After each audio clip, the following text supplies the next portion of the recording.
D4 Elektronika B dengan NRP 040 dari Program Studi Sarjana Terapan Teknik Elektronika Departemen Teknik Elektro dari Politeknik Elektronika Negeri Surabaya. Di sini saya akan mempresentasikan slide yang bertema Awareness Manajemen Keselamatan dan Kesehatan Kerja atau SMK 3. Di sini dari definisi SMK 3, definisi dan ruang lingkup SMK 3 atau K3 sendiri di sini, yakni K3 adalah segala kegiatan untuk menjamin dan melindungi keselamatan dan kesehatan tenaga kerja melalui upaya perancangan, pencegahan, kecelakaan dan penyakit akibat kerja.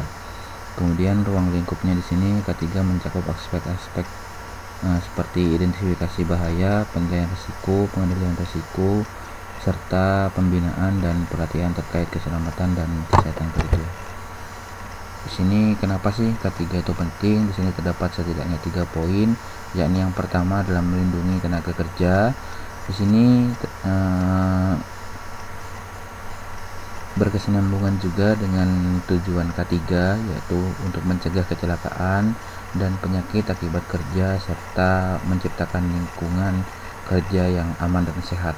Kemudian yang kedua adalah meningkatkan produktivitas, di mana lingkungan kerja yang aman dan sehat berdampak pada peningkatan motivasi kerja dan produktivitas karyawan yang bekerja pada suatu lingkungan kerja tertentu atau perusahaan tertentu. Kemudian yang ketiga, mematuhi peraturan. Di sini tentu saja K3 ini juga sudah menjadi peraturan dasar dari undang-undang ya. Dari implementasi K3 ini juga dilakukan untuk mematuhi peraturan perundang-undangan.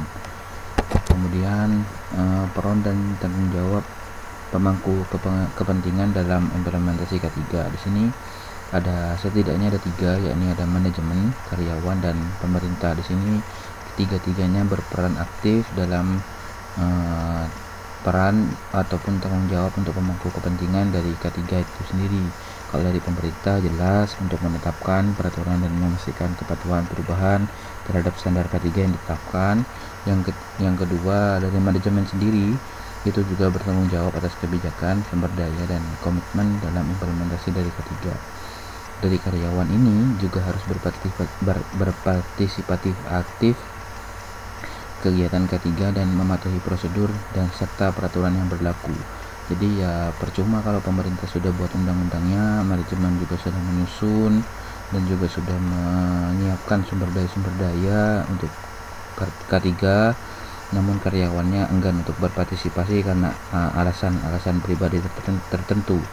Tentunya peraturan-peraturan ini juga dibuat untuk keselamatan dari karyawan.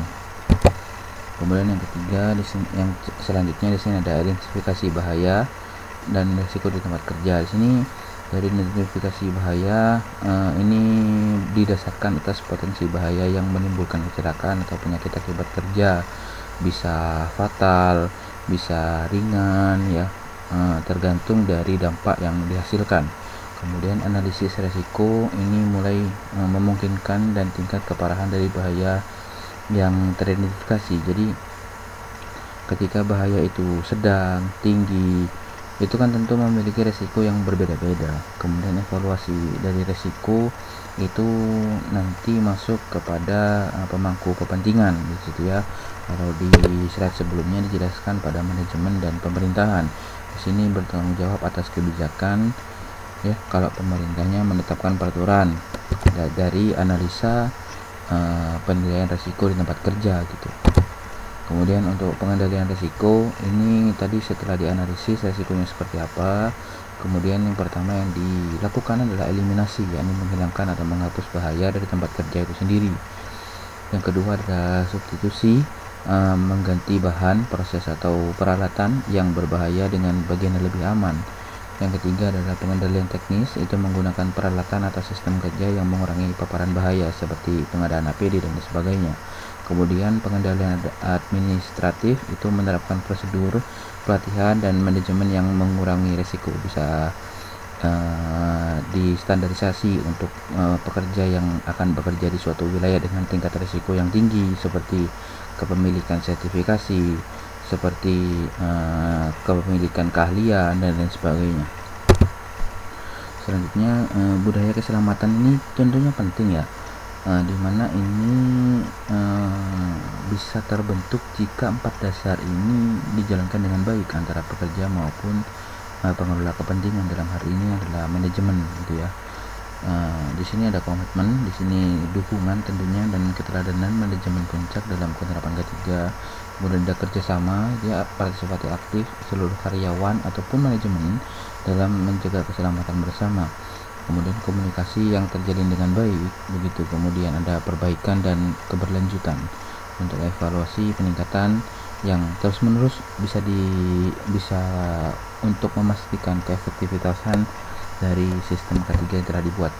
Selanjutnya adalah pelatihan dan pengembangan. Di sini kompetensi karyawan dalam K3 itu ada 3 pada dasarnya, yakni pelatihan dasar, pelatihan khusus, dan pengembangan berkelanjutan. Pelatihan dasar di sini pengenalan konsep tentang peraturan dan prosedur K3 bagi seluruh karyawan. Kemudian pelatihan khusus adalah peningkatan kompetensi bagi karyawan untuk menangani pekerjaan berisiko tinggi. Kemudian untuk pengembangan berkelanjutan, di sini pelatihan berskala untuk memastikan pembaruan pengetahuan dan keterampilan K3.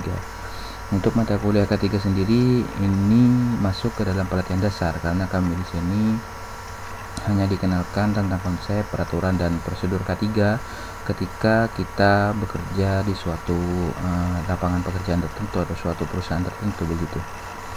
Kemudian yang selanjutnya adalah pemantauan dan evaluasi. Di sini dari indikator kerja itu terdapat 3, yaitu kecelakaan kerja, tingkat kepatuhan, dan kepuasan karyawan.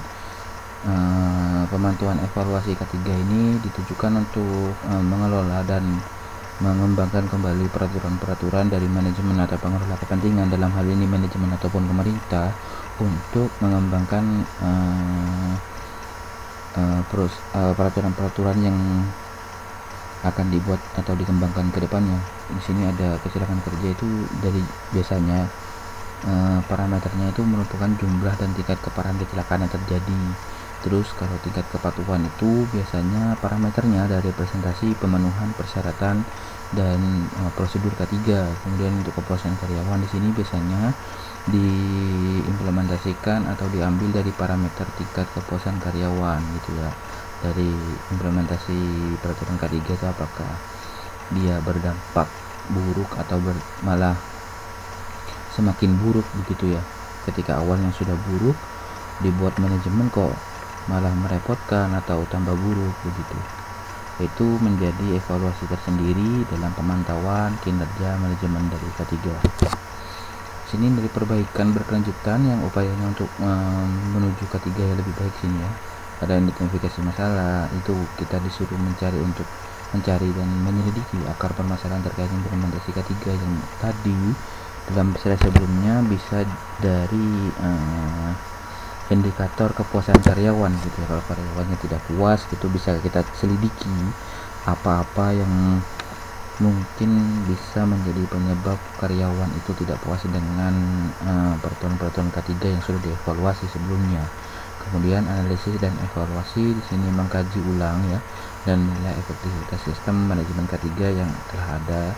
Kemudian merencanakan tindakannya itu nanti implementasinya seperti apa sih gitu ya, dan menetapkan dan melaksanakan tindakan perbaikan yang terstruktur tentunya dan berkelanjutan. Terstruktur ini maksudnya apa? Yang sudah ada dalam peraturan perundang-undangan. Maka setiap peraturan K3 itu tentunya dilarang untuk tidak bersinggungan dengan peraturan-peraturan dari pemerintah gitu ya. Kemungkinan itu saja yang dapat saya sampaikan dalam presentasi kali ini, kurang lebihnya